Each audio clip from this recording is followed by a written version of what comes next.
How's it going? This is Don. I am the Gun Muse. This is idletools.com, and we're in the midst of what could be perceived, depending on what news you're reading, as one of the worst crises that's ever happened to crypto. And because Senator Warren, someone we don't want talking about our money ever, ever, ever, because she thinks it all should be in Washington.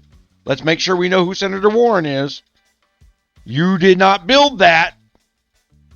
We built it. We're the government. We allowed you to breathe, and therefore every dollar you have created is ours.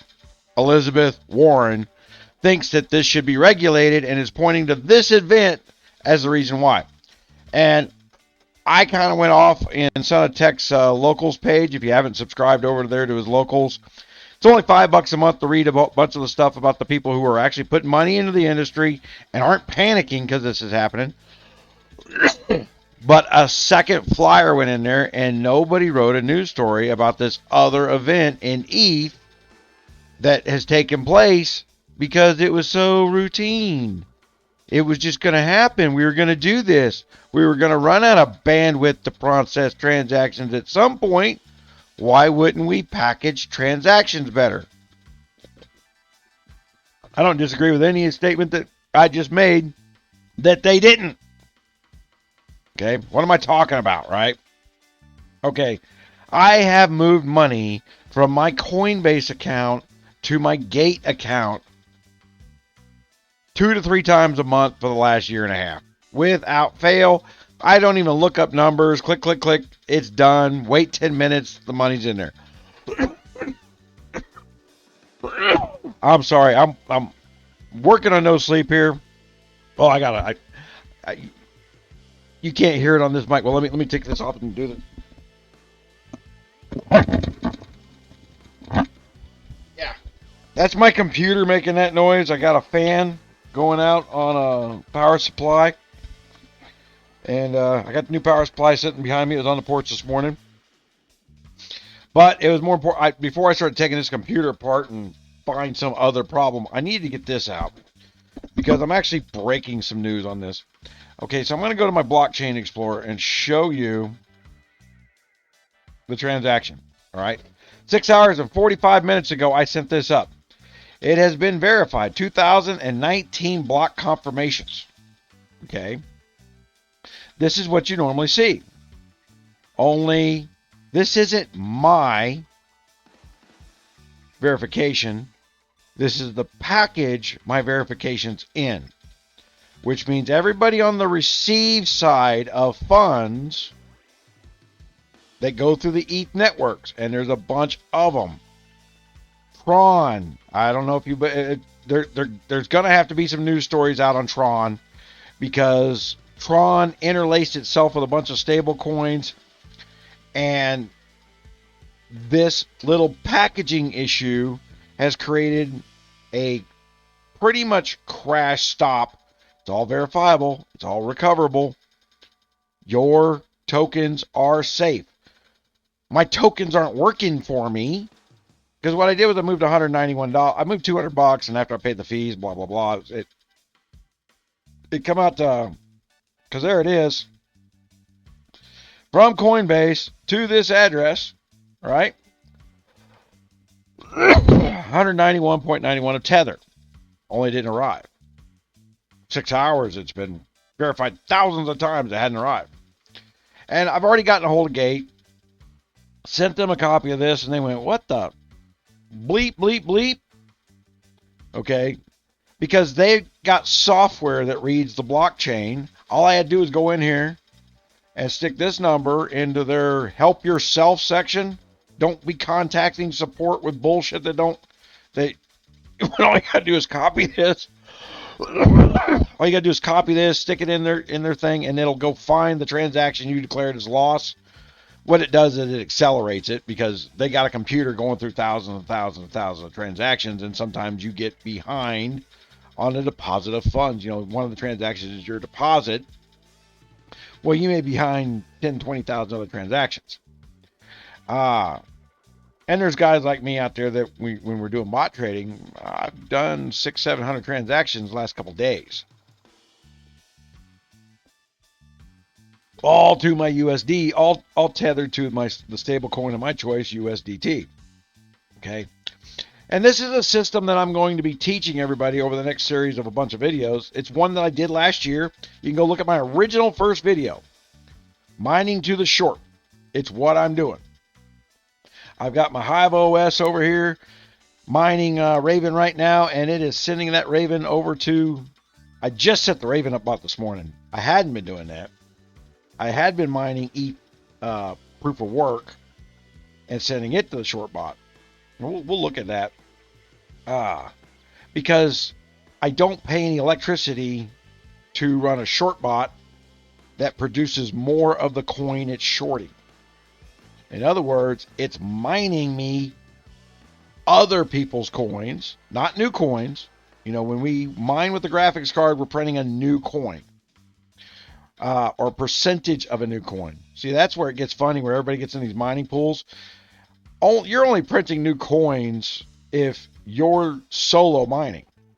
I've got solar miner projects, and we're going to get over that when we get into this project thing, because I'm going to get into speculation mining the way speculation mining should be done, and not the way it's being done, and not the way it has been done, because the days of ETH mining are gone. You cannot buy a graphics card, plug it in, and put money in your bank account. So you've got to throw that model away, because nowhere does that model work. Not a single coin on the market for the last 2.5 months can you do that with. Unless you've got a $6,000 ASIC, $6,000 plus ASIC. The entry ASICs are $6,000 where you can make $2 to $3 a day. Calculate your ROI on that. I'm putting in bids at about $1,200 on those ASICs, and I almost snagged one the other day. Because $1,200 is reasonable for a JAS miner right now. That's a reasonable price for 500 mega hash of ETH. And paying more than $1,200 for one right now is foolish money. And I'm not a fool with my money. I'm locked into the ETH chain, and now I'm sitting there going with this new thing that I just seen in the Block Explorer. I see what he did. I'm catching you little bastards, because I don't trust you. I love Coinbase is putting their money, their fees into lawyers to sue rat bastards like the SEC who go after library and call them a security when they're not. You know, they're not a security. They found a judge to say they are, and immediately our coin-based marketing media jumps on the side of the government saying, you didn't build that, it's ours, we deserve a chunk of it, you need to capitulate to the law, is what they keep saying in those news articles, but there's no laws written. And Coinbase keep pointing out, like, had you written an actual law that we could follow, we would have just followed the law. They're threatening to sue, this thing that started this was the FTX. They're not even a U.S.-based company. The SEC said, we'll figure out what went on with SEX. That was like the Senate under Warren, under the same leadership that it's under right now, went out and says, we don't know why the iPhone antenna's not working like it should, but we'll get to the bottom of it. They wanted iPhone to hand over every ounce of data that went through their network, was really what was going on with that. And iPhone was refusing. You guys remember when they wouldn't give an unlock code to the FBI, and Android did. Hey, we find somebody, but they wanted the FBI to have the ability to unlock any phone at any time, and under the guise of, well, if a crime is being committed, we get a warrant. But all you hear out of the FBI today is, we've been monitoring anybody and everybody we want to without a warrant. They just couldn't hack the iPhone remotely. Start putting those decade-part stories together with what you're hearing about the FBI today. You got FBI agents trying to kidnap governors up in Michigan. They don't arrest the FBI agent, and they don't throw the Michigan governor out for committing the election fraud by faking a kidnapping with the FBI. Congratulations, Governor. We're glad you're getting another term. Nothing suspicious there. No one in your state thinks you're a crooked sumbitch. You know, no one thinks that. You just want a re-election. That's what we're supposed to be told. Not that there could be crooked things going on with your elections. I don't know, like 400,000 mail ballots showing up in the middle of the night, in 2020. The FBI went in there and said, the same FBI that was trying to kidnap you went in there and said, nothing to see here, all legitimate. It's normal for the mail to run at 3 a.m. on election day. Okay. So, I'm not even showing you what I'm looking at. That detracts from my rant. There we go. Okay. So, here is my transaction. Nope, that's not it. I just threw an extra 200. I threw $200 into my. I took $200 from my Coinbase, and I was sending it over to of USDT, and I'm sending it over to my gate where I'm doing more trading because the fees on Coinbase for trading are still too high. You can get those fees down, but you got to trade a lot to do it. And I had it set up when I first started this trading system. I had a trading account in all three places because I normally use Binance, except for Binance's minimums are $10. And right now, while the market's down, I don't want to trade in the $10 market. It's 10 times too much. Over at Gate.io, I can trade at $1 a trade. So I'm only, at $1 a trade at a max bot failure is $134. Where on Binance at $10 trips, it's $1,300 for a max bot failure. So to chase a coin down, I need $1,300 to chase it.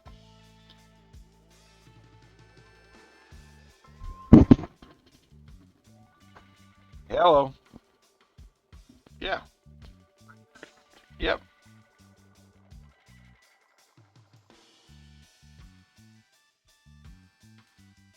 Key to your store. What store? Oh, okay, damn. My mind. Like, sorry. Yeah, I got one of those. All right, no problem. All right, bye. All right. Remember, I got to jump edit to catch. I had to edit this. Okay, I'm going to talk about my thing. I had to take a phone call from my dad. He lost the key to his gun store. How do you lose the key to guns? I can't find the key to my store anywhere. He'll find it on the way in here. Probably will.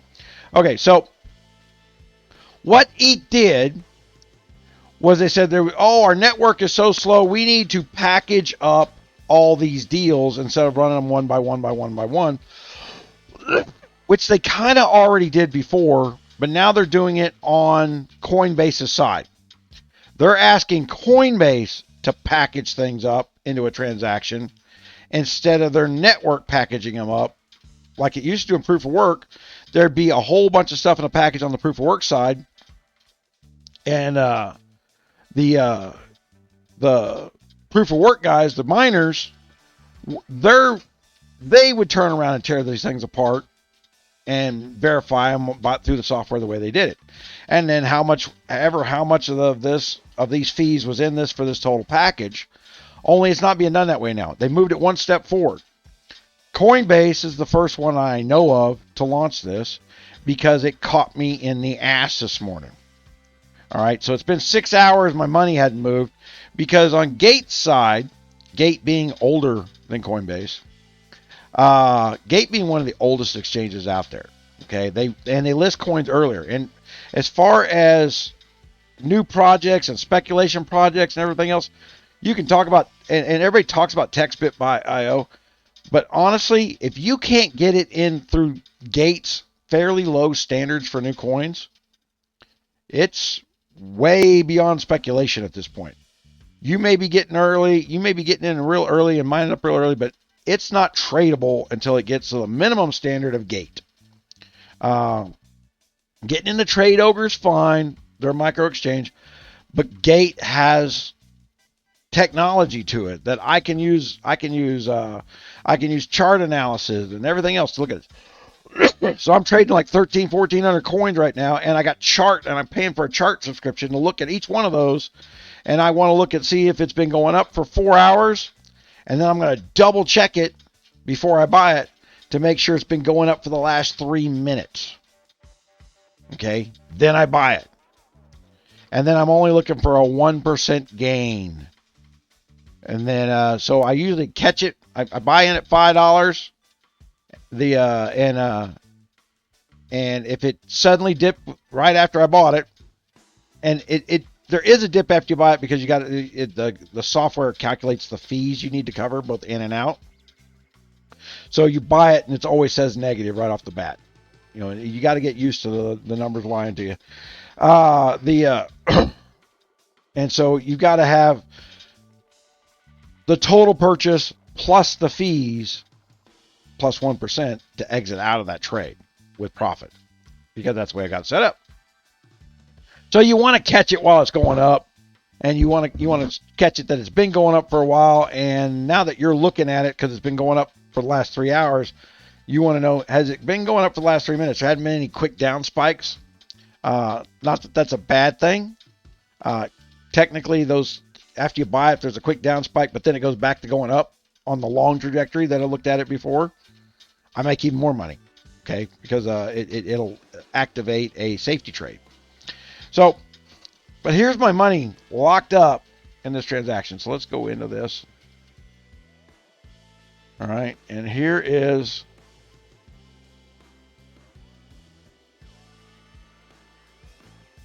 I can't believe there's ads on the eScanner. On this, there's one place there should not be ads is on the blockchain. Who's getting that money? Right? Okay, so I got the contract that they're operating off of, which is it's the tether contract. There's a failure here in the midst of everybody reading and listening to the news and panicking. And that failure now is I can't move my stable coin around, not because of Coinbase. Coinbase is doing what ETH asked them to do. Would you do our work? We turned around and used to have all these miners that did this work for us. Would you do it for us now and send us over nice clean transactions one by one? Or send us over this package transaction for us so that we don't have to use any computer processing time to package transactions. Because just 9 days ago, I did this exact same movement because I do it at the beginning of every month. I start over. I reset my accounts down to zero. I risk $1,000 at most. But this thing came along and I went, man, what an opportunity this is. My account gross dropped down about $800-900. I said, you know what? And I watched, and I'm going to show you what I watched. Let's get into that while I'm talking about it. All right. So let me get that off my screen. So here it shows you I got 100 and refresh this. Got 188 tether. And you're going to watch this thing bounce. I mean, you're seeing it go 87, 88, 89. It'll jump all up to 1,050 real quick. And this is one of these things where I've got, I think 55 acts. I just took it from 70 to 55 trades. I think it took it down to 50 trades. All right. And I don't know if you can see that. I can't see that. That's for certain.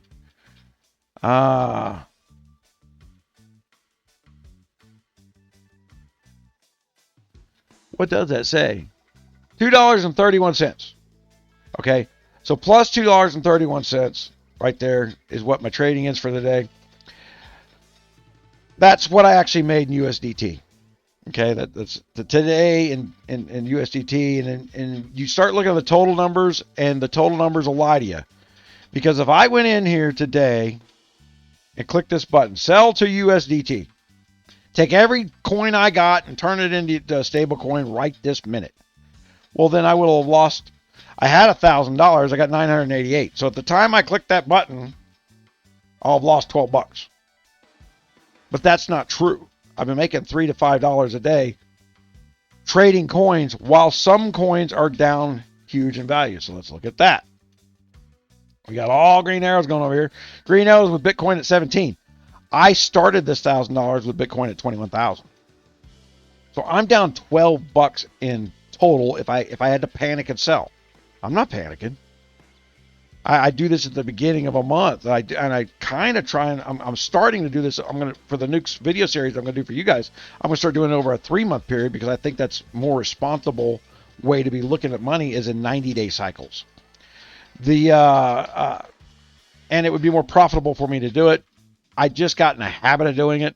I honestly just got in the habit of doing things like buying toys, and so I kept raking my profit off and buying me some toys to refund this hobby that I'm doing, which is the video stuff in here. All right, so this is always weird. I'm gonna go to the bots. I'm gonna go to all deals. See, I got this set up. All right. Now, I know this is hard to read. I've got to figure out some font that works. But I've got this in reverse order. This is total dollar loss of volume. Volume. Doesn't mean I've lost my money. And, this is the loss of volume of the money that's in there. And so the top 4, ETH2. Well, ETH2 is down because I didn't have enough ETH. I was shorting ETH2 with ETH2. And it fell 30 points, which is what the real value of ETH fell. ETH2 is Gate.io's mirroring of the ETH network. It's important for some POM coin because you are able to print POM coin based on how much ETH2 you hold. So I'm holding it, right? So I got a bot that says, hey, if it goes down, give me more ETH2. So I did make an ETH2. I made $1.86 off it crashing down. But it wants to turn around and but it crashed even further because I only had the bot set up to crash 5%. And then it crashed 30%. I went, oh, crap, Who knew ETH was going to take a 30% plummet in the middle of nowhere? I did not. I haven't lost any of my ETH2. It'll still go back up. It'll go back up to $1,300-$1,400 because it's pegging itself to ETH2 in a similar way that it pegs. This other stuff pegs. So but then we got the Neo 3L, the HBAR 3L, and the eGold 3L up here. Well, all of these, I'm going to look at this specific trade. All right, it's got a $5 start. Well, I know that I went through all 1,500 of my coins and I took out everything that was 3L, 3S, that was some type of fork coin off a proof of stake coin. I took them all out of my trading bots. And yet here you see 3 trades. Well, they launched while I was doing it, and I had so many trades going on I didn't catch it. Why was I taking them out? Because all these forking coins are fuckable coins. And they are relying on the brand name, and they're getting themselves in Gate.io. They know how to do the work to get themselves in Gate.io if they're proof of stake like this. So there's nothing wrong with eGold. I'm trading it right now, and it's not at the bottom of this list. But all these 3Ls, all 3Ls here, I went and double checked. They are turned off. They just got in. So if I close one of these out now to say, oh my God, I didn't want to be in 3L stuff because I was suspect of them. And I wish when I set because I went in and I turned everything on, and then I wait to see what's giving me issues. And I started seeing a bunch of 3S's and 3L coins. All were my problem child. I said, you know what? I'm not taking any more risks. I'm getting rid of all the 3S, 3L coins. These 3 sneaked by. So I have to decide. Now, this is where it gets kind of weird. So I made $2 a day, and I'm going to turn around. I'm going to do this right now. I'm going to close these because I don't want, when my USD dollars actually show up, I don't want them feeding these coins that I believe were kind of sneaky coins anyway, right? If you're trading blind, and I trade blind with a bot, all it knows is what the chart showed you. And these are such micro coins that a whale can go out there and build his own fork that he's going to manipulate himself. This is why I'm staying away from the 3Ls, 3Ss. Okay, is I think that's happening now because this is more money than mining right now. I'm making $3 a day. There's not a miner out there on a GPU that's making $3 a day. I'm going to clear $100. It costs me $0 in electricity. I don't have to have my mining operation on.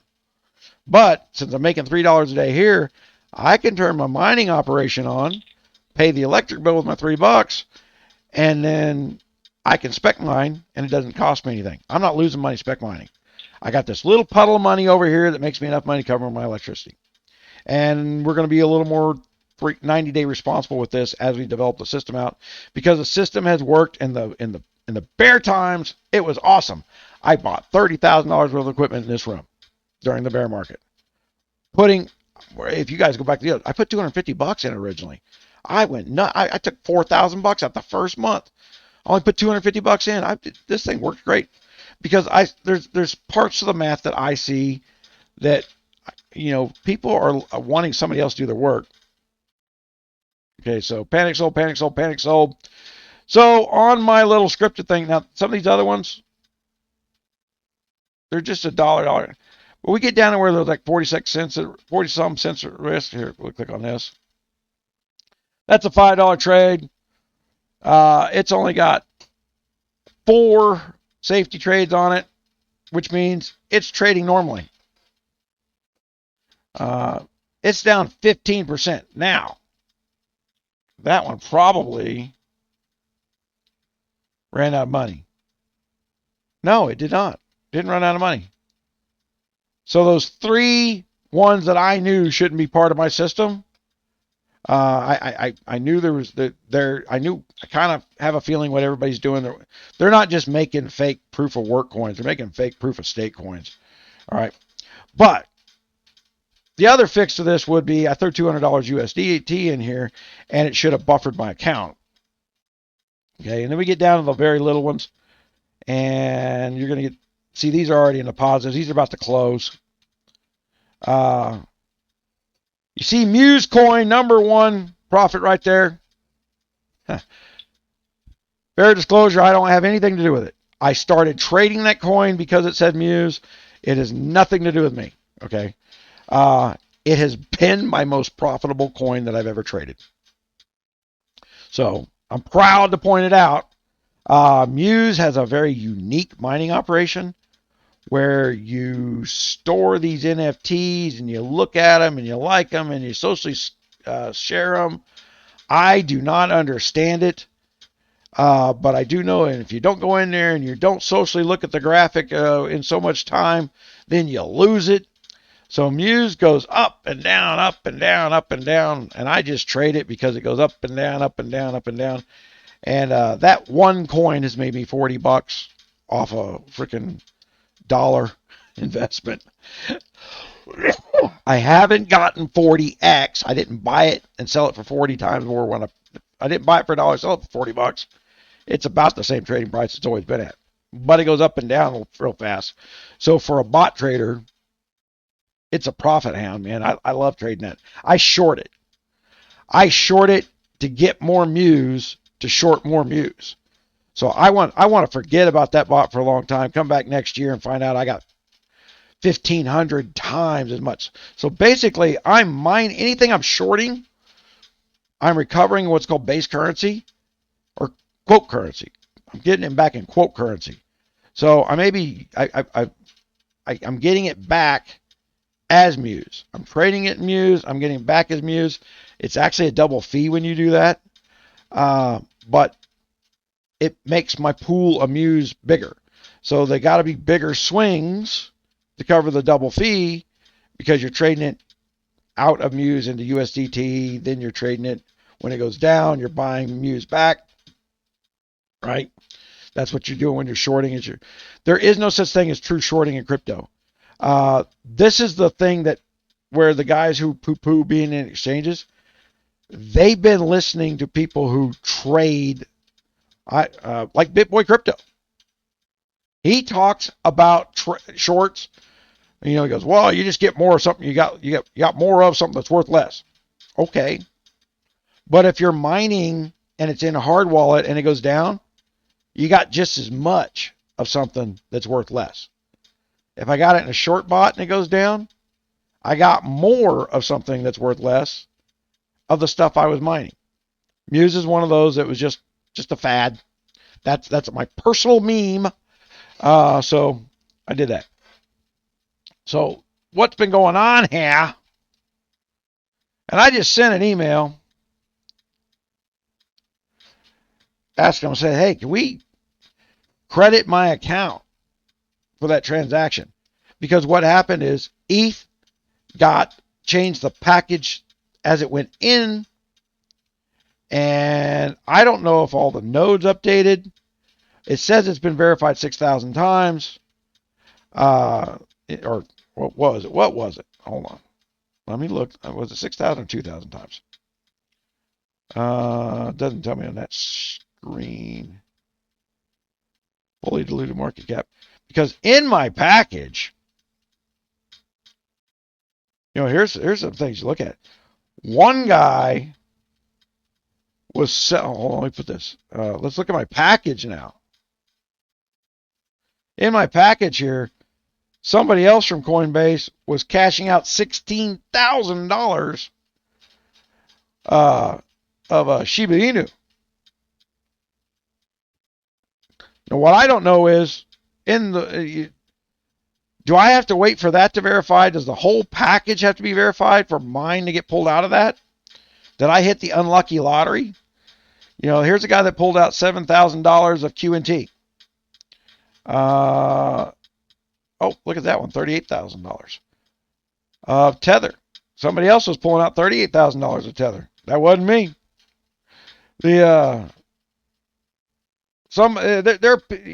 But I'm also demonstrating to you that I can look at my tracking, and now I can see a whole bunch of everything. All right, I got to go check a door. Be right back, and I'll edit this. All right, so I got to do a quick edit. All right, sorry I had to do a cut edit there. I had to go answer the door, get my dad his keys, as we said in the previous edit. All right, guys, so this is a software issue where the people reading Etherscan to verify transactions, to verify the block IO, their software isn't set up to read inside the packages and hunt for their specific IP with inside of a package. This transaction hash, why would Gate.io that means Gate.io now has to have the computer workload to read every transaction hash to find out if one of those packages is coming to them. See the software hiccup that's been created? Now, I can understand that people who staked ETH now saying, well, we'll just make somebody else's computer do the work for us, and we won't even pay for that compute time. I call bullshit, red flag on that, especially in the middle of a crisis where everybody's trying to get their stuff in and out, in and out, and in and out. So Coinbase didn't cause this problem, but I guarantee you Coinbase not saying, you know what, we're not doing it that way until this is over. I will call bullshit on Coinbase for going along with ETH, and I have a feeling that just because they're in bed with ETH at a very deep level, while they're helping us on the legal side, this was bullshit. This brought the movement of money to a screeching halt. Had this been going to a hard wallet, I couldn't even imagine how the hell I would go in there and figure out how to get that into my hard wallet. Because there's not a normal transaction ID. We go look at the logs.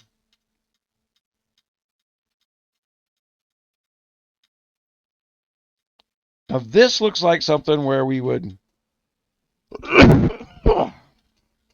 parse this apart with what is basically an XML scanner. Tell you what we're going to do here. Oh, nope. This is what I was doing. Internal transactions. And then there was an advanced, there's an advanced mode on this now. Where's the advanced view mode go? There's a button. Simple. Advanced. All right. I don't even understand what I'm looking at on this advanced one. And I don't understand how this automated gas fees. Now, this has been in the back of my mind here recently that before, like when you went for MetaMask, you could wait for a better gas fee. I don't get to do that now with automated transactions on my behalf. I just get passed along whatever the hell they want to charge me. My God, it's a Senator Warren situation. You didn't build that. You owe us.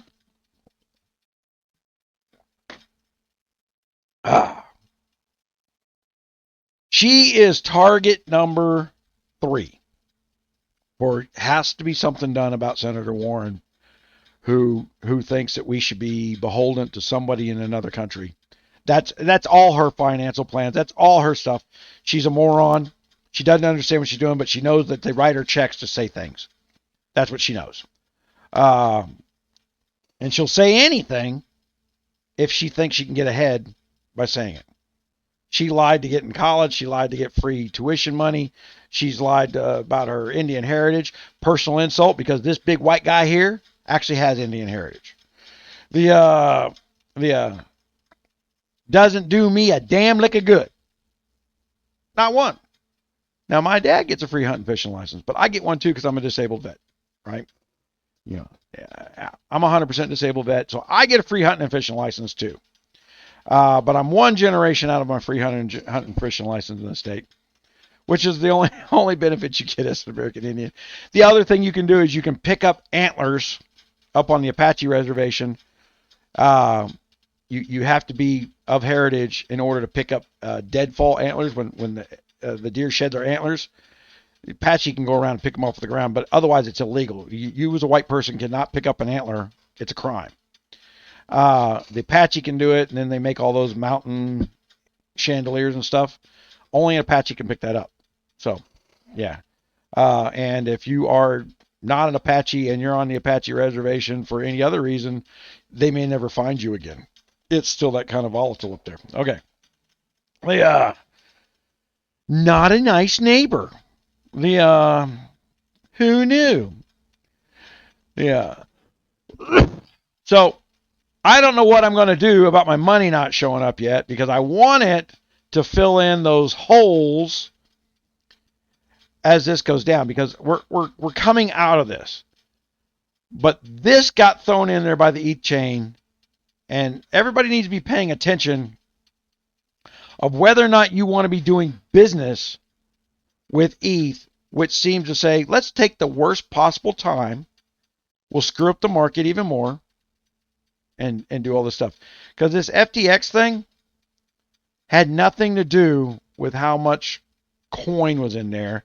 It had to do with how much they represented on their books to the bank that loaned them money to buy other companies.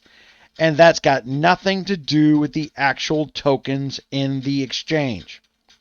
If those tokens are missing, that's a crime in whatever country they're in.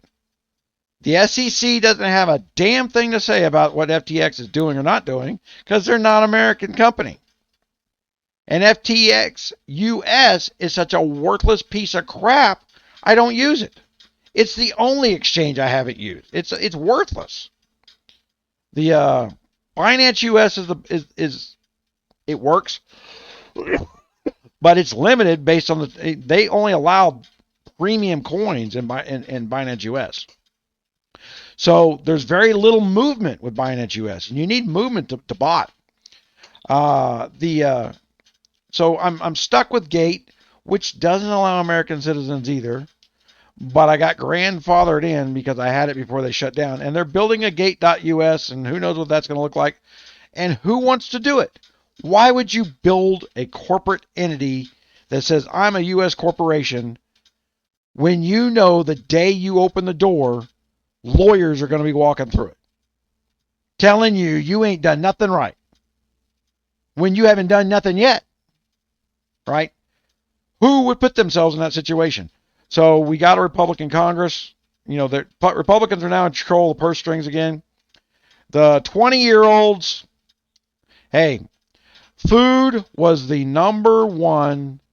The cost of food was the number one thing on people's minds when they went to vote. 76% said that's what they voted on.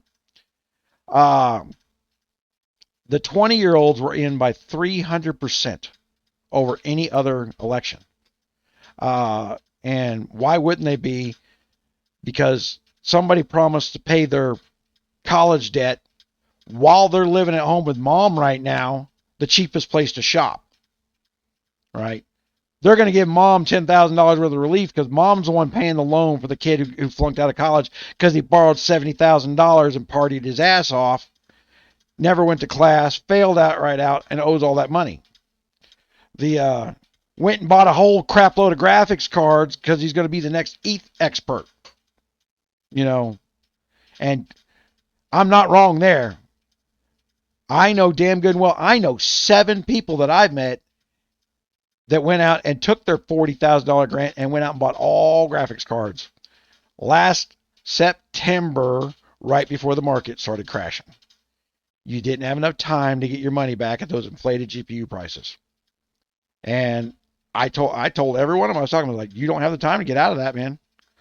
You need to be looking for scalping deals and stuff like that on eBay, and build slow. Build with what you got. No, it'll be fine. Even on the scalping deals, it was taking 6 months to get out from underneath that hardware cost, doing it my way. These guys were 500% more cost, making the same hash rate. All right, one more edit. Yeah, what's up? Okay, yeah, I'll come out and get him in a minute. All right, thanks. Okay, so the yeah, so I mean, they're buying cards with the same hash rate as what I was buying but I'm buying them at 20 cents on the dollar because I'm buying up the guys who are panicking before the crash, right? It's like, I'm going to get the most money I can for my cards, and even at the most money they could for the cards at that point in time, I was still 20 cents on the dollar for used cards because there was a quick glut last October, November, right when Bitcoin was hitting $80,000 a coin. The cards were just flooding onto the market. No one was paying attention on eBay dirt cheap. Guys were making them, and I was snagging up. I went up 600% in the size of my farm. And I went up so high that it doesn't make sense. I can't turn everything on now because my trading account doesn't make enough electricity money to pay for the offset of spec mining. Because all that spec mining stuff, I got to wait a couple of years before I get anything back on that. This is the fun part for me. I don't mind waiting a couple of years. I'm just playing around. But I need to make sure I can buy Twinkies and Ho-Hos while I do it, man. I got to have the food in my mouth just like everybody else can. All right, so them launching this in the middle of this, I can tell you right now that no one knows what the fix to this is, and it'll just be fixed one day. There'll be updates to your wallets. Okay, so every wallet out there, every hard wallet is going to have to be able to process this transaction differently. So there will be updates to how to read the wallets. If they expect every time you plug in your wallet for you to go in there and process these package transactions on your end to find your transaction, you are literally back to proof of work and not getting paid for it. I don't know how this gets fixed other than to say, we're done doing business with ETH because you can't expect users to deal with parsing this information.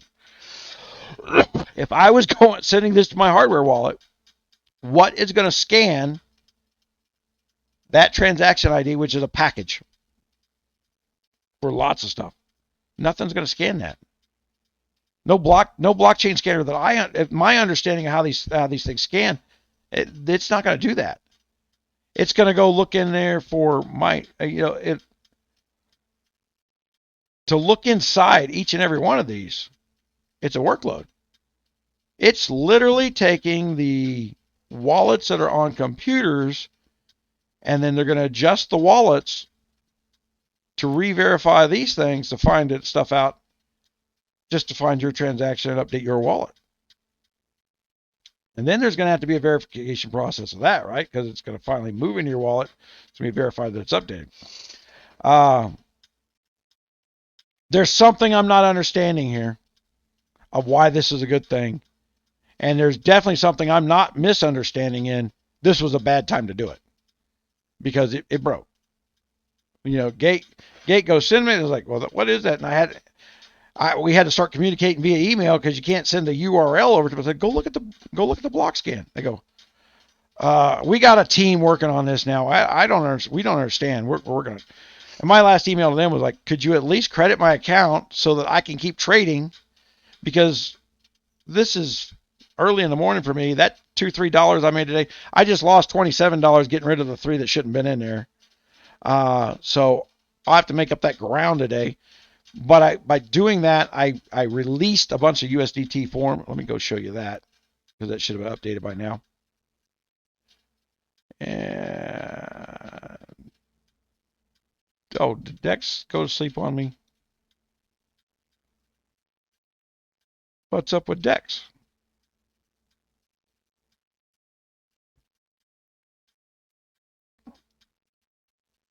Hold on here. Something went kooky with Dex.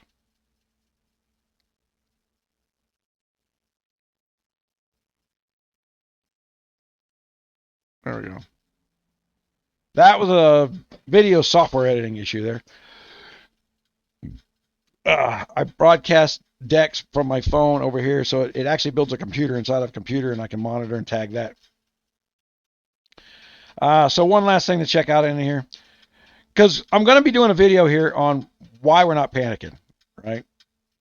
Let's go to the line chart here.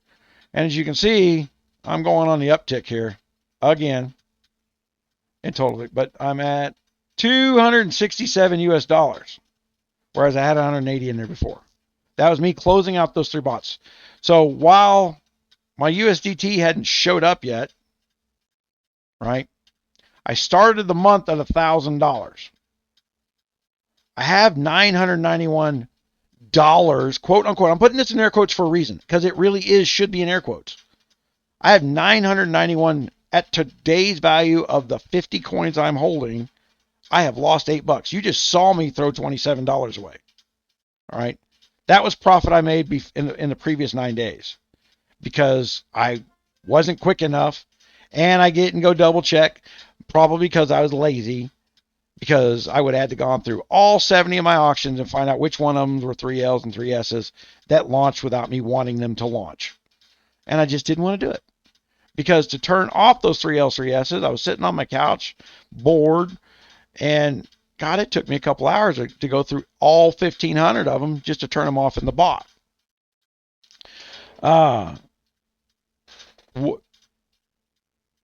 Another hour's worth of time would have saved me $27. That would have been added to this value. Okay, so we're watching this right now, and we're at 991.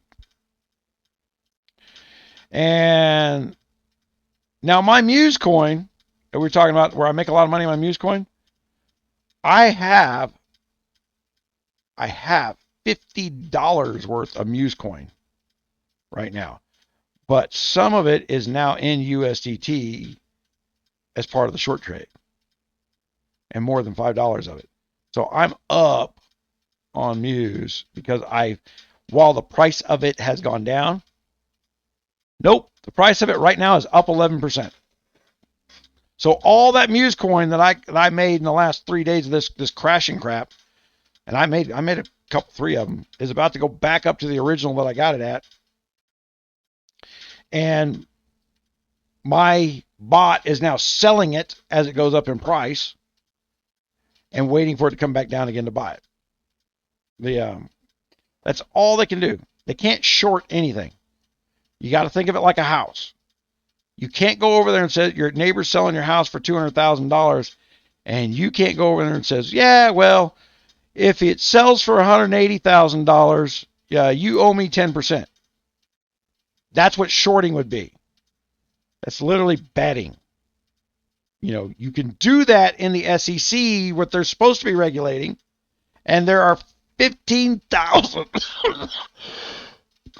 stocks that are unregulated right now that the SEC should be looking at because they have a law and a mandate to do so, but they're pretty busy with crypto that they have no legitimate to look at it.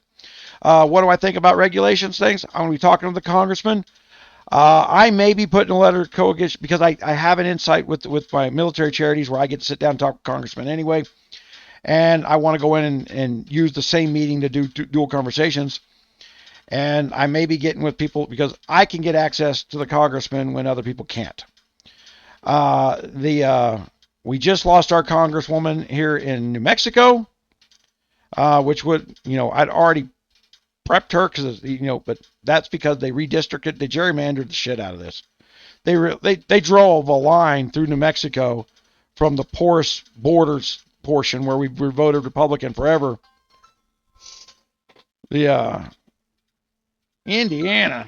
Oh, let's not do that. Okay. I haven't had a phone call in 2 days. I start filming, I get nothing but phone calls.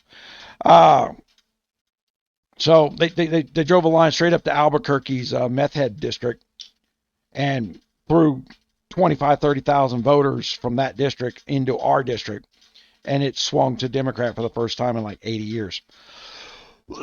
So we lost our Republican seat there because the governor here is a slimy POS. And I've got the newspaper photos to show that my family's kind of told her that to her face. Because she has to meet with us on the military grounds and always brings a camera around.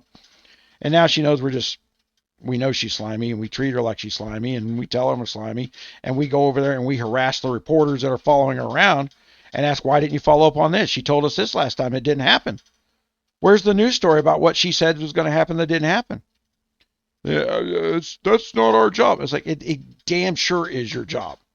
It's not your job to take all the good photos and make sure she has a good press release so that she stays in office. If that's what you think your job is, you're not the news. You're a bunch of sycophants that are getting paid by somebody to do something. That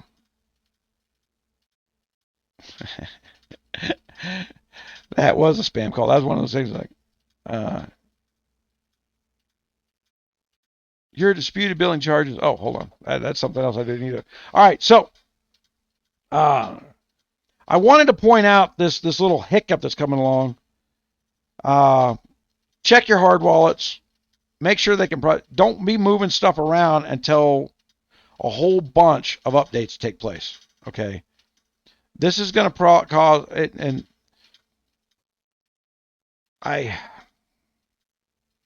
haven't had a problem with this for my mining operation. My Raven to Hive OS this morning. My Raven from Binance to Hive OS this morning, because I started a Raven short bot, which I just shorted it 3 days ago. I had Raven just hanging around in Binance that I wouldn't do anything with, because it takes 10 times as much Raven to do anything with it, and I wouldn't have made that much money with it. If I'd had it over in that little bit of Raven would have made me $1 or $1.50 in the last 3 days, and that's pretty significant for free. And just to get this $200 in here, I've lost $9 in fees, and I don't mind paying the fees. But ETH got their fee; they got paid. Only that money ain't in my account because either Gate didn't get notified of an update, which leads me to another tinfoil hat suspicion. What happened to FTX? None of the tokens were at risk. That was a media hysterical moment. People are fleeing FTX and they can't get their money out. That news story dropped before the event happened. Kind of check some dates there, guys. They drove the lemmings over the cliff. They created the story they were printing.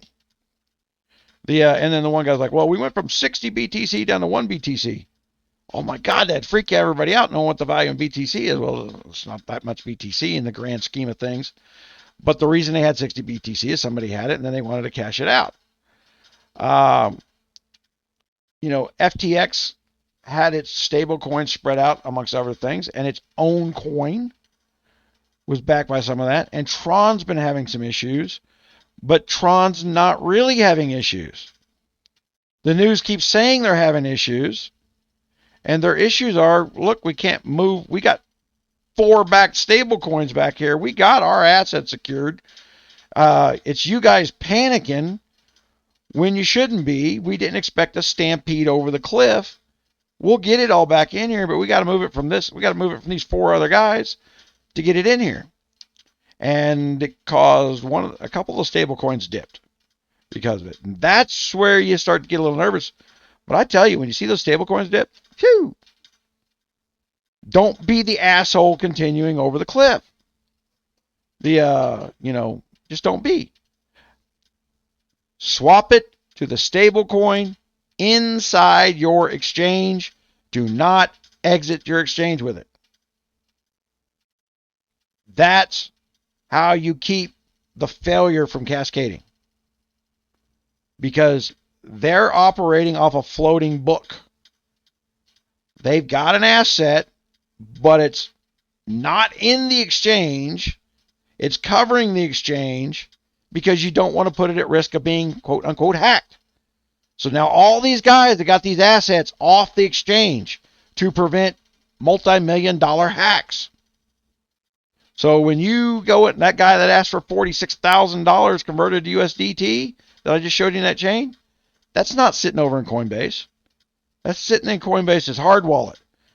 And they're going to turn around and put together a whole bunch of transactions that need to take place.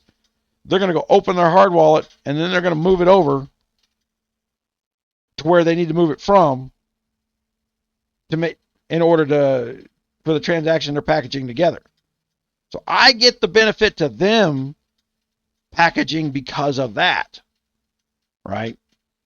But again, if the receiving side ain't ready to tear apart those packages where you're dealing with 10 customers at a time inside that one transaction, we're calling it one transaction right now, and it's 10 transactions taking place.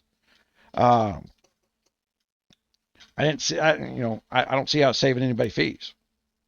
It damn sure ain't saving me any time, and I'm losing money because of it, because I caught it first thing this morning. It's been 5-6 hours, and I can tell you, I honestly don't have any fear that when I get a response back from the support from Gate.io, they'll go, yeah, we see what the problem is. We don't have a fix for it right now, but we credited your account, is what they're going to tell me. Because I remember last year we had some weird-ass problem with Ravencoin. And that's exactly what it is. It says, yeah, we see what we're having here. We're not talking to Ravencoin properly. We'll credit your account, and then we'll go fix the problem. They're a little slower at doing it this time, but we're in the middle of chaos. And we're having to pull people off from troubleshooting and panicking customers, creating problems. Like, I'm a customer now who created a problem for Gate. Well, I didn't create the problem. ETH created the problem. I thought we were done with ETH. No, we got proof of stake. We got them over there making rules and regulations to lower their load and transfer it onto somebody else. How great to have the uniform platform to be able to dictate that somebody else pay your bills. That's what this is. You didn't build it. It's our ETH network. You'll pay us what we want when we want. We'll tell you what the road looks like. They were doing that during POW time. They're doing it during pre-stake times. I want this addressed because ETH has some inside track for the new federal currency coming out. The digital currency is coming out from the Fed. I think they pushed the date back from May to June, but that's all the further they pushed the date back so fast. At the very least, we now have a Republican in charge of the committee that's doing this. A responsible person who doesn't think money can be printed freely and willy-nilly is now going to be writing the regulations that come out of Congress about this, or is going to have to undo a bunch of them that went through. We'll see what happens. The Democrats tend to do whatever the hell they want to do it whenever they want to do it. If they've got some law that allowed some third-party guy at the White House to write a regulation, then I promise you we're screwed. Because then Congress doesn't even have a say in what laws we have. Somebody writing a regulation has a say in it. Don't believe me? Watch any one of my Gun News rants on the VA. I got a secretary over there quoting me a policy while I'm showing her a law. I'm like, it literally says right there, I'm grandfathered in. You can't do this to me. But that's not our policy, sir. I said, well, your policy is in violation of the law. It gets down to the point, do I have a sheriff with enough nuts to go down there and arrest that secretary for violating the law? And honestly, you've got very few law enforcement out there who wants to go pissing with the federal government right now. Because the federal government just turned around and says, you know, you were going to get 20 new police cars. You're getting nothing now. That's how they threaten those guys. They don't get their gear. They don't get their overtimes. They don't get their grants from the insurance companies to go out and do DUI checkpoints. That's how they get a bunch of overtime money for police officers. All that stuff just disappears when you start enforcing a law with a law enforcement officer that's supposed to do it. That never makes the news. You know, but I live in Artesia, New Mexico, Federal Law Enforcement Training Center. We've got law enforcement out the ass around here, and I know how the money moves around. You know, we've got some good old boys out here. We had some national stories. We had Lakeview over here that you know, that's the national story where they were issuing out sheriff's badges. They made 2,000 deputy sheriffs. Everybody in Hollywood was getting around the flight lines security because they would flash their sheriff's badge. He was selling them for $4,000 or $5,000 a piece. Says, hey, for $5,000 you could be a deputy sheriff in my town with a population of 600, and flash a badge, walk right through the airport. You know, everybody's got a scheme and a side hustle. I'm just saying, don't take everything at face value on this. I'm not panicked here. Let me refresh this. That's not what I want to do. That's not what I want to do. Go back, yeah. I want to see those 3 little red bars. I want to refresh it. Click back on that. And we were at 287. We're down to 267. Another $20 has been put into those bots.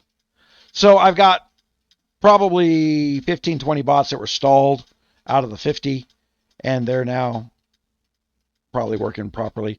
So I was going to do that with the $200 that I was throwing in there, just to make sure that I didn't stall it, because I was operating. I didn't think any single coin would fall more than 35%. When I set this up at the beginning of the month, this caught me off guard a little bit. I could have funded it just a little bit better. Then it's not that it needed $200 more. It needed 20% more than what I set it up for, right? I could have ran 20% fewer bots. So I turned down the number of bots this morning. So as a deal closed, no new deals opened, which is actually bad because the new deals are open at the bottom of the chaos. So I wanted to get the whole bot system down to flat, because when it starts growing, man, it grows together and it grows real well. You know, we're down 25, 30%. I'm going to get this 30% growth back. It doesn't matter. All I need is 4% or 1%. I only need 1% growth from this bottom to start seeing my profit again, to start seeing my $3 a day again. I should dare say that we're going to get better than 1% growth off this bottom. The law of averages being what it is. So I'm optimistic for what we're going to do. This is part of me setting up for the series of videos I'm doing. I got a spec miner over here that we're going to be building, because we're going to be spec mining something that you can't put into Hive OS. We're going to build 2 different spec miners. We're going to build a GPU miner, and we're going to build a CPU miner for spec mining because a whole bunch of the new coins that you can mine are CPU mining. And it's a lot harder to do. But for somebody who is just wanting to kill some time doing a hobby, spend a couple, you can buy an Xbox and play video games. You can go on your computer and play video games and bitch that crypto's not not throwing money into your pockets. And I'm going to tell you, what are you doing to make it throw money in your pockets? You see what I'm doing? I'm doing something. Instead of buying 2 graphics cards, I threw $1,000 into the trade thing. I'm making $3 a day off a $1,000 investment. My $1,000 still there. That $3 a day that I just made for the first 9 days, I just threw that away. Threw that away and a little bit more. And so this $8-9 I'm down, that's actually my volume down because everything's gone down 30%. Because while everything fell 30%, it wasn't one coin and it wasn't held for a long time. And things don't fall like this normally. They fall, they get a little bit of a recovery, and then they fall. Well, as they're falling, I'm buying, and then I'm buying at a lower number, and then that little bit of recovery is all I need to get a 1% off the total volume because I've added the volume as it fell. That's what DCA botting does. Okay? And you set the limits of how far you want to chase something falling down. You want it to fall. You want it to go bad. The shorting kind of sucks in the fact that you are buying at the bottom, and you're going to have to then hold those coins or put the reverse of a bot where you're trading on the long that it's going to go up, and you're using your coins to trade on the long, which again is another double fee. But if you know a coin's hit bottom and it's coming back up and you're really a believer in it, like Ravencoin's not going nowhere. It's down right now. I've got it on. I've been shorting Ravencoin since last November. So for a full year, I've been shorting Ravencoin, and I made a fortune off of shorting Ravencoin. I made a fortune off mining Ravencoin when it went up to 15 cents. I started shorting it the minute it went to 15 cents. And started making a killing as it went from 15 cents down to a penny at one point. But it doesn't do it all in one day. It doesn't do it in all in one moment. And every day there's profit. It went from 15 cents to 14 cents, back up to 15 cents, back down to 14 cents, and up to 16%. And my bot was catching all those trades, and I was making money. It's not linear math. So it gets to the point where we got to look at our accounts. And this is a total accounts. This includes my Binance, which I just wiped my Binance out, sent it over to Gate.io. And I'm not running that many bots. Okay.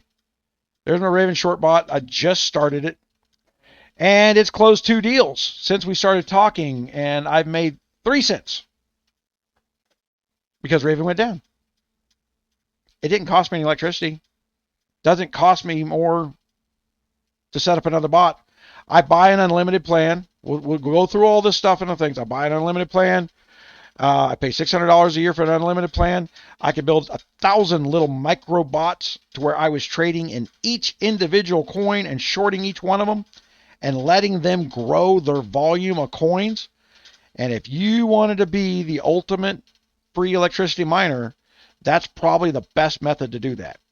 To where you just build everything that's tradable, but the problem winds up being is the coin stable enough for somebody that talks to professional software and builds a chart and tracks it, and there's enough volume to be worth their time to put labor into setting up a cash in, cash out, and a wallet system inside the exchanges. There's labor involved in that. So if you figure man hours to set up a coin, do that. If it's one guy, figured 8 to 16 hours probably to set the system up.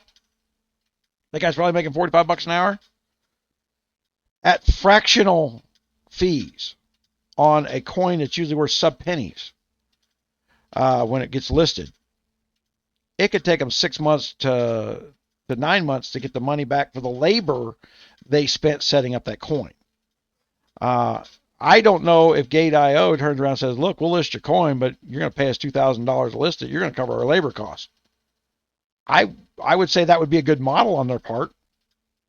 Because once it's listed, the risk is in the investor. It's not on Gate isn't risking anything unless they take the coins that you invested and they turn around and they put it on their balance sheet and tell a bank, said, look how many of these Raven coins that we have over here. And they don't go, but those coins belong to Gunmuse. I can't give those to you if we go bankrupt. That's what FTX did. The coins are still safe. They just lied to the bank about what they had. So they could borrow more money than they could make and pay interest on the money that they borrowed. They screwed themselves. They hustled. They ran a hustle. But the coins inside the chains in a bankruptcy, nobody's taking those. Any judge that walks in and says, hey, we're capturing, like they are doing it. They're capturing some Bitcoins where they're taking over wallets at the federal level. They can't do it. You have to prove that they committed, you can do it if you prove they committed a crime, but if you're doing it to somebody who's not a U.S. citizen, you're just stealing. I don't care if you call yourself the FBI or the SEC, you're still stealing. And I don't think you can go to a ballot box and say, I want my government to steal from other countries and not expect to be at war at some point when you set up a system like, well, we're America and we'll steal what we want to steal. You got to have some morals behind it. You got to know why you walk into a ballot box, folks. I kind of went off on I didn't really go off on him. When I read it back, it sounded like I was going off on him, but I was trying to make this very point. You can't walk into a ballot box and say, well, I'm for decentralization, therefore the Libertarian Party says that they're for that, so I'm going to vote Libertarian. You can't do that. I've been a paying member of the Libertarian Party. They're too batshit crazy to get anything done. What they were turned into the Tea Party. And it's now called the Freedom Coalition. You want to know your political terms? If you're a libertarian, the guy you're looking at in Congress will be a member of the Freedom Coalition. And we're going to have to make Jim Jordan, who's going to be in charge of the judicial, very smart man. He's the leading member of the Freedom Coalition. He's always the short little YouTube things where he's tearing somebody apart who's lying to him right to his face. He's the guy. We're going to have to make sure that since he's in charge of judges over there, I want Jim Jordan to look at these judges who declared a violation of a law that doesn't exist. Because it actually is Congress's responsibility to impeach those judges. It hasn't been happening. Because I'll tell you why, because I deal with these politicians. Well, if we start impeaching their judges, they'll start impeaching ours. Okay. If they can prove our judges are breaking the law and they want to impeach them, do so. I mean, how about we set that standard for the American people that, hey, we were wrong. This guy's a scumbag. Get him out of there. He swore an oath to uphold the Constitution, yet he doesn't even uphold the law. Constitution beats law. Constitution says your property, you are secure in your property unless you commit a crime. Crypto's property. You're not committing any crimes by owning it. You can't write a law to say owning it commits a crime because there's no harm done by owning it. None. Well, a drug dealer moved money that way. Did he kill anybody by doing it? No. Did he knock somebody in the back of the head and take their crypto? No. He somehow got his money through the Federal Reserve into crypto, so he laundered it before it became crypto. The fact that somebody may have bought drugs with crypto, it's none of your business. You know why? Not your money, not your property, not your business. And our form of government goes after somebody that is breaking the law. It's a justice system, not a legal system, when you are violating someone else's rights. They used to famously say, my freedom to swing my fist wildly in the air ends at the tip of your nose. So they're not respecting where the tip of my nose is. They're flailing wildly. We want control. We want control. We're going to protect people from themselves. I don't need your protection. I didn't ask for your protection. How many crypto owners have coalesced together and sued the government for failing to regulate crypto? I don't know of any lawsuit. So they're not responding. Remember when a whole bunch of attorney generals went in to sue the healthcare system because the healthcare system was really a series of laws that taxed people and then didn't give them any benefit to it? So the attorney generals went and sued. They got thrown out of court for failure to have standing. Well, right now, the federal government has no standing to be suing somebody. And every judge would go, it's not your property to be upset that it got stolen by some third party. They didn't file a crime. They didn't file federal charges. And these two companies aren't in the United States. It's none of our business. Oh, well, the guy lost his money. Sorry to hear that. It's not our justice system's problem. We're not holding them accountable for doing things they shouldn't be doing. We need to go to the extreme of starting to arrest people who are violating your constitutional rights. Jim Jordan's the guy we're going to have to go through to do that. That's going to have to be done at Congress.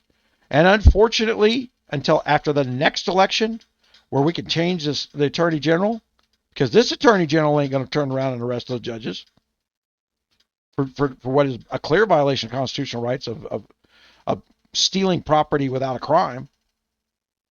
They're not going to do that. So all we can do is make the list of crimes of people that need to be arrested and then wait for attorney general that will actually follow the law and then arrest them when the evidence is apparent. But we need to be forcing the story and telling the story in a way, for all of us that are on YouTube, you need to start telling the story in the way it needs to be framed. It's my property. Leave it alone. I literally bought this because I did not want to talk to the federal government. That was the whole purpose of buying the crypto. I don't want to talk to you. Here's a platform that digitally doesn't exist. Poof. It's magic. It's ones and zeros. It does not exist. I took my money and I bought some of it. It's none of your business. You would swear to God if I was trying to buy the Mona Lisa that I had every right to do so without government regulation. Start calling it art. We literally have NFTs, which is art inside this crypto. At some point you're going to have to argue that it's a First Amendment violation because you're not letting us buy the art without regulation. There are so many violations of the Constitution in this. And I get it. They don't like it. It's not good for the people who like to print money. But the American people don't want you printing money. End of story. You're just doing it anyway and telling us it's for our own good. We're taking your property because it's for your own good. You didn't build that. We're going to take control of it.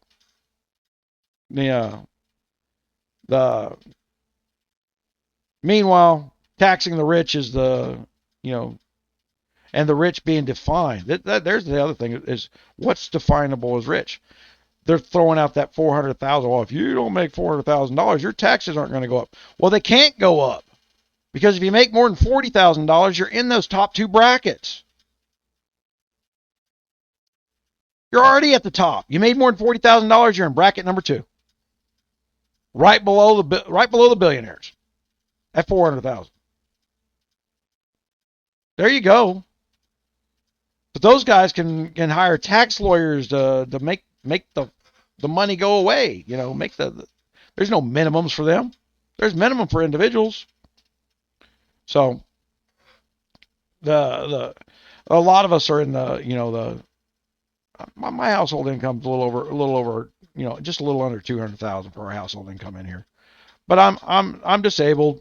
My wife's got a great job. But we paid for our stuff a long time ago. I can play with this money. I can lose this money. I don't put anything out there that I can't afford to lose because I'm playing with the house's money at this point. All the money I'm playing with, I made last year. So I'm playing with the house's money. If you didn't get into this stuff or you had this triggering fear because you look at one of these exchange events every time, this is the time you go running towards an exchange, only I couldn't do it. If I was somebody trying to buy in at the bottom of the exchange market today, which is one of the reasons I threw an extra $200 at it, is not that my system was broke. My system's fine. I'm not panicking here. But man, we're down 30% in the market. I would love to expand how much stuff we buy at the bottom of the market so that when we bounce back up, that I make $3,000 or $4,000 this month. You know, it'd be nice to in December 1st with a couple $3,000 with Christmas coming. But I can't get my $200 through thanks to ETH. So, yeah, I apologize for that. I'm going to have to do a couple of edits on this video. I have to go find it. I got an hour and a quarter on this thing. Please like and subscribe. I am trying to get over that 1,000 mark so I can monetize this channel, because that is a little bit more money that I can throw into these things. And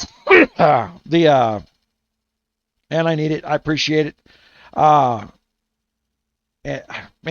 we're going to be doing some really fun stuff. I'm turning this back into the hobby it's supposed to be. Shoving money in your pocket, and then the government turn around and giving you a discount because you took your freaking college grants and went out and didn't think long term. That's a problem when you're 20. It's a problem when I was 20. Hey, when I was 20, 275 pounds, 6% body fat. I would wade through a bar fight. You know, I was a mixed martial arts guy before anybody knew what the word meant. Wade through them. And I wasn't throwing people to the ground, because when I punched you, I broke jaws, I broke ribs. I never got angry because I was in real mixed martial arts fights, you know, from a very young age. And then, you know, one of the lessons you take from this, we teach fighters too. And one of the things we teach young fighters, these 20-year-olds, and I have a hard time talking to a 20-year-old, a 17 to 20-year-old young mixed martial arts fighter who's got the skill set to beat the hell out of everybody, and getting him to calm down and say, look, you know, like, well, this name brand, and for example, this name brand fighter wanted to fight our 20-year-old, and the reason I said, look, the reason he wants to fight you is he wants to learn to punch like you. One of the things that we're really good at teaching the mixed martial arts, we teach one of the best punch techniques that's in mixed martial arts. And like I said, when I waded through, I broke jaws, I broke ribs, and guy I learned from used to break the punching bag sand core. But it's hard on your body. You know, he also would have his shoulder fall out of joint when he skydived with us. You know, both shoulders, because the way that punch works, it saves your life because you're but it also hurts your body. It really rips your shoulders up pretty bad. And I was trying to explain this because I look, they want to learn this stuff from you, but they're going to wear you out before your muscles grow and everything else. And it's like, well, I mean, I said, at some point they're going to win from experience. That's going to happen, especially if you're going to spar with them. You know, because they're wanting to pay these kids to spar. These premium fighters you see on TV are paying some of these. You know, I think 3 of our fighters are paid sparers. But it tears them up. And like, you're not old enough to be in that game yet. Your body hasn't even finished growing. So at some point, something's going to grow in your body, and you're going to be on a sparring session one day, and you're going to start ripping muscles apart. It's like, you need to listen to us. You don't want to be hobbling around like me. My stuff has to do with neurotox. You know, I have a bunch of nerve agents and stuff that we sucked in a long time ago. That coupled on top of muscles deteriorating as well. Anyway. But you guys, if you watch a live with me, you see me get up, you'll see me groan and moan, and sometimes my legs won't quite work. That has to do with some injuries in my lower back from fighting.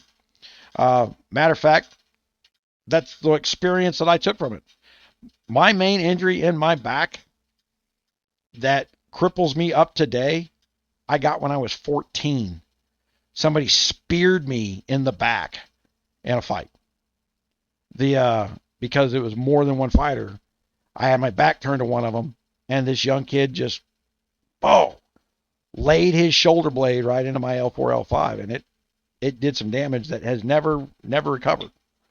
So the one of the things you take away from fighting is, and we tell these young kids, this is what I started to explain anyway, but I thought I needed to explain, why. When you're on the ground and you're losing, you're not done fighting. You have to keep fighting. No one's going to, in the real world, there's a difference between the sport where you tap out and the real world. When you're losing, you're about to die. And you're guaranteed to die if you quit fighting. And you can take that into any topic that we're talking about. Keep fighting. Doesn't mean you have to keep fighting the same way. You be prepared to change your tactics on the fly if something's got you down. This ain't changing my tactics. This ain't panicking me. I can't read that screen. I have got to figure out some type of font that is viewable on the screen before I start doing a whole bunch of video, because this font is bullshit.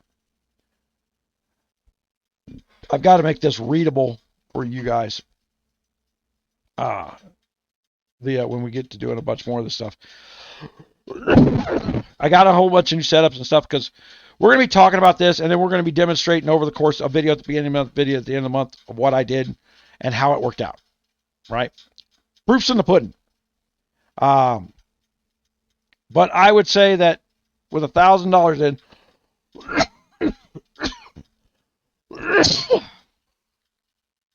I'm not prepared to shoot these videos. And this should be $1,200 right now, because there's another $200 floating out, $191. That's not there. If that other $191 in there, I would turn on 10 more bots that I turned off to take advantage. Our goal with the bot is to make 1 penny. 1 cent. To take advantage of these small caps you've never heard of, and to make 1 whole penny. Am I hurting somebody by them losing a penny? They'll say no. I lost a penny. Oh, big deal. I'm making a penny. It's a big deal when you do it 600 times a day. And some of these bots, because they dive down real fast out of a sudden, make 30, 40 cents off a trade in a few hours. And I had it up to 70 bots running, and I can't run it at that with the market doing what it's doing. $1,200 would have ran 60 bots, even during this. So I before this happened, my spare tether, in case one of them started diving towards the bottom, I'm at 279. My spare tether out of that 1,000 was 780. That's all. I mean, it was just sitting around waiting for one coin to go crazy. And then I was going to let that bot chase it down $130 out of that 700 so I could do 5 crazy coins. But that's not what happened. The market's doing what the market's doing. Bitcoin's going down. Everything's dragging down with it. And as we saw,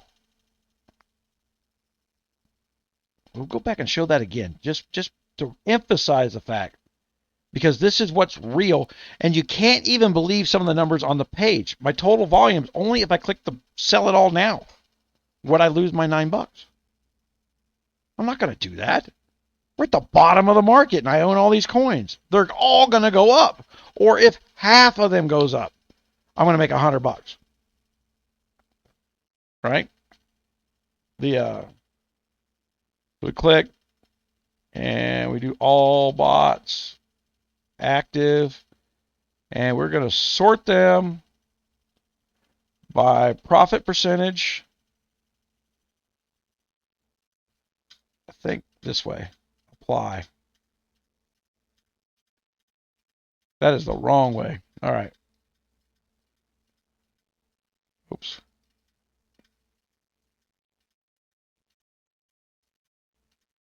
Apply. All right. So this one up here on the top, I'm about to make 6 cents on. It's up over 1%. Now I've got the bot set up to where if they're on a steep part climb, just go ahead and hold the sell just a little bit, see if you can make a little more money out of it. And it's doing that. So this one's 6 cents.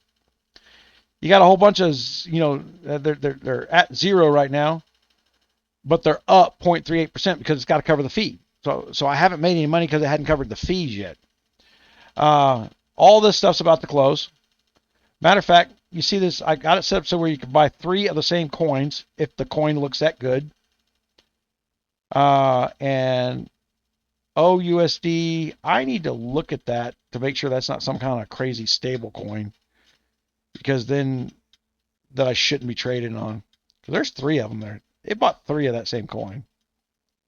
But this one's down a little further. So it bought one later than it bought the other 2. So it is moving. The bot knows what it's doing.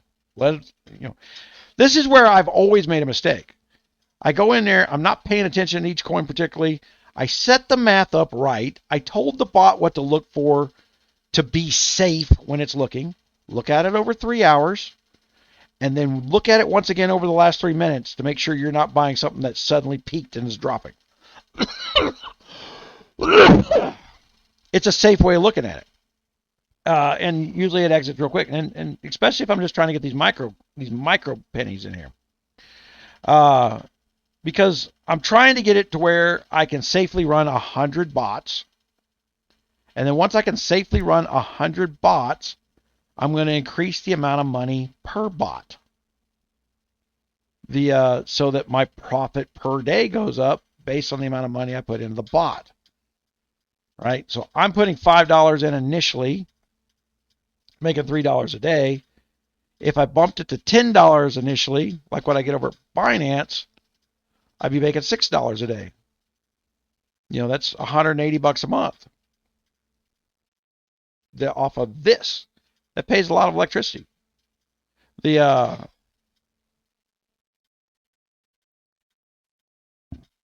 Pays for quite a bit of electricity for spec mining other coins that otherwise have in pocket.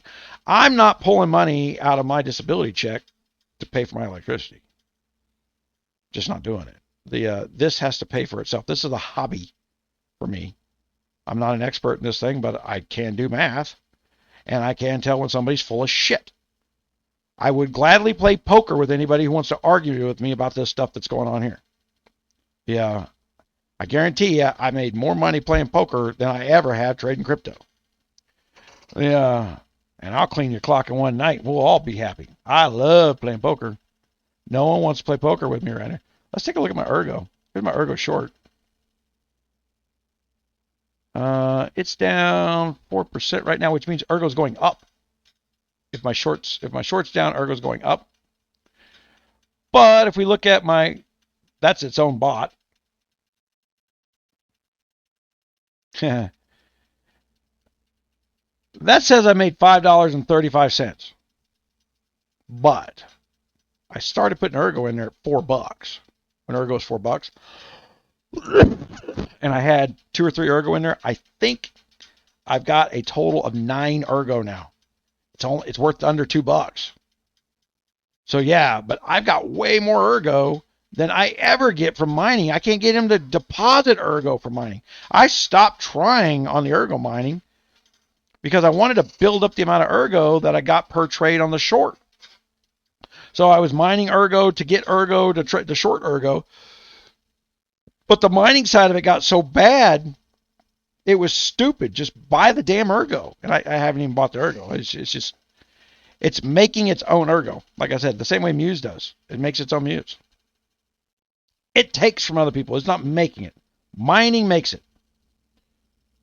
Short botting it takes it. Takes what somebody else is wanting to lose money on right now. A short is not a short. A short is an offer for me to buy at a lower price than what the market says. The market says it's worth $10. I say, you know what? I've got some USDT. I got $9 worth of USDT over here, and I will trade you for your $10 worth of Muse. If nobody else is willing to buy their Muse at all, then that guy takes that offer, right? Muse is not traded that often yet, so that's why I make more money with it, is because I'm one of the few guys shorting it. So there's always a I'm out there trying to buy Muse. I'm always out there trying to buy Muse with my own Muse.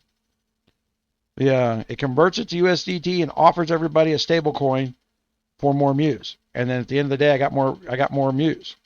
And then when it goes up, it converts it. I get, the bot does all the work for me. And that's how I've made $45 this month shorting Muse. Yeah, in the last 48 days. So I'm averaging about $1 a day on Muse. But Muse is going down, so I've got more of it. Yeah, so when Muse goes back up and I'm trading it at a short, I'll be trading more of it, right? That's the beauty of it. That bot gets bigger all by itself, and it doesn't cost me a penny in electricity to do it. I get more of that token. As long as that token doesn't fall through the floor, and I don't think Muse is going to fall through the floor. It's such a unique project. I looked at it. I went in their Discord room, and people love playing around with the project. It's a good project. It looks fun. It's not my kind of fun. But I do recognize that people were entertained in playing around with Muse. And they like the system. The system kind of confuses me. I think they could clear it up. And even if I understood it completely, I don't even want to play with the concept of logging every day, kind of socially double checking my pictures, my photos, my other stuff, whatever it is you got to do over there. That's not me. I'm not a guy that looks at my phone 50 times a day. So not a good token for me to be mining Muse in the way that you mine Muse, because you can go do certain things to print Muse. I just take advantage of the people who have already printed their Muse, but they want some real world money for it. I am a cog in that chain that provides them an outlet to enjoy their hobby, and I'm enjoying mine, and neither one of us are hurt. We're both happy with the transaction because they've got to say yes. I can't force them to sell me their coin for less. All I can do is have my bot turn around and says, I'm offering you less. Will you take it? Well, if 99% of the people say no, that's fine. I only need the 1% that says yes. So it really doesn't matter what the market's doing.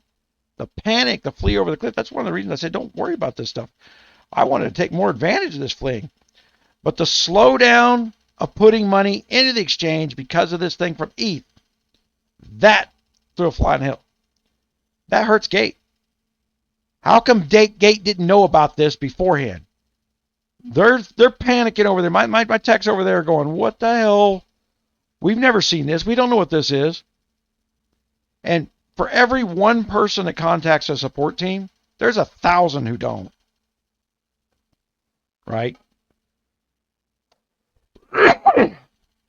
They could probably still be sending, Gates probably still sending out single transactions in USDT. Or ETH would have stopped them. So, did Gate not get informed so that this panic in the market that was created prevent people from moving over to a stable exchange like Gate? Because I tell you, when it comes to miners, this is the exchange that we're going to have to be looking at. They list some 1,900 coins, but they've got to meet some minimum criteria. Like I said, I went in and turned off all the 3S's, 3L's, the forking of the somebody else's coin. It has never done well for me. I know that, but when I built this bot a few days ago, or 9 days ago, when I built this bot, I clicked trade all. I need to go in there and turn off certain things, like it's never a good idea to be trading in Bitcoin. It's never a good idea to be trading. They're too stable. So you don't want to hold up funds with the more stable coins. Yeah, today it would have been great, but who cares? Those stable coins have got to move. The volume on those are so huge. They got to move a lot to get a percentage point. And I'm looking for a 1% gain. And so you just want to stay away from the stuff that's more stable than what you know. You want to pick your happy, stable treasure troves. I had a few $100s in Bitcoin that was in a short bot, and then I robbed that bot to go buy something else last month. Today, the last couple of days, I'd have made a killing off shorting Bitcoin, right?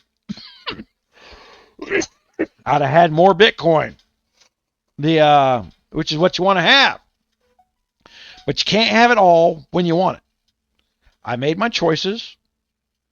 I'm not being hurt by this. Leave it alone. Don't go farting around with it. Matter of fact, the fluctuation. Let's look at this line chart of my stuff here. Oh, I'm on the 7-day. Hold on. Let's go to day. All right. This was early this morning. When it was so low this morning, I went, holy crap, I want to throw some money at it because it's not going to go any lower. That's when I decided I wanted to move some USDT in. And I haven't been able to yet. So and it's already,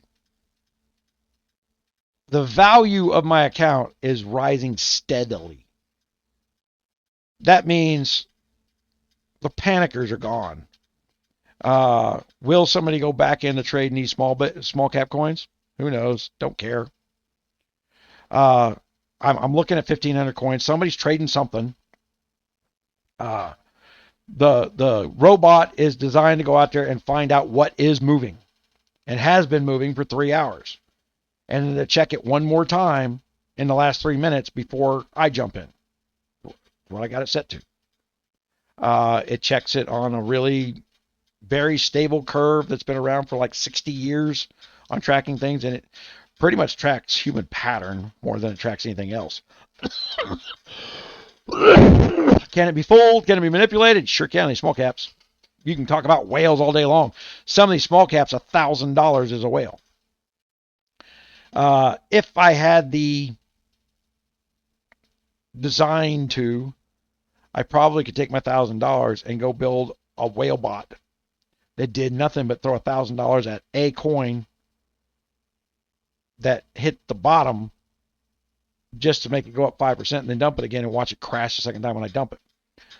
But somebody's got to be willing to, and I've had some bigger bots, bigger than $1 bots. Somebody's got to be willing to buy that bigger than $1. When I had some $20 bots over here on these small cap coins, it was harder to sell $20 of a coin. But selling $1's worth, the minimum, everybody else on there has at least the minimum to buy.